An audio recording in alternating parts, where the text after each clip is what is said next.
दोस्तों नमस्कार। स्वागत है आपका हमारे इस खास प्रोग्राम हेल्थ अवेयरनेस प्रोग्राम में। और आज के इस प्रोग्राम में हम आज बात करेंगे स्ट्रेस।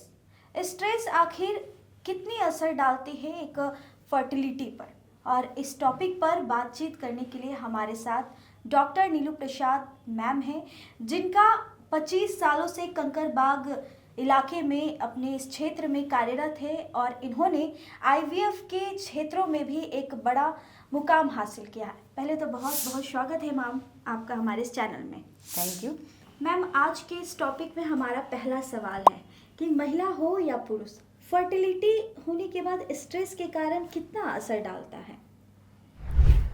अगर हम स्ट्रेस की बात करें तो अगर स्ट्रेस किसी तरह हमारे ऊपर हावी होता है तो उसका जो सीधा असर हमारे जो शरीर के हार्मोन लेवल हैं उस पर पड़ता है।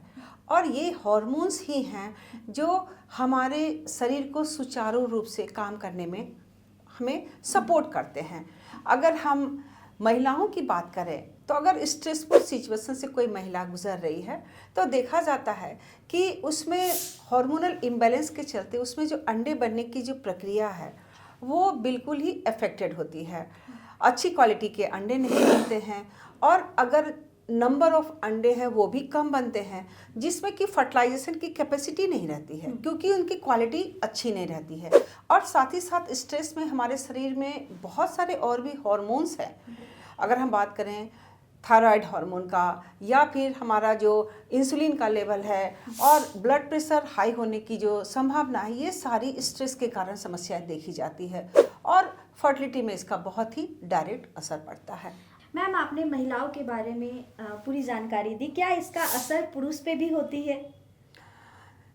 बिल्कुल ही इसका सीधा असर पुरुषों पर पड़ता है। यही कारण है कि आज देखा जाए तो पुरुषों में जो इनफर्टिलिटी की समस्या है वो ज़्यादा देखी जा रही है।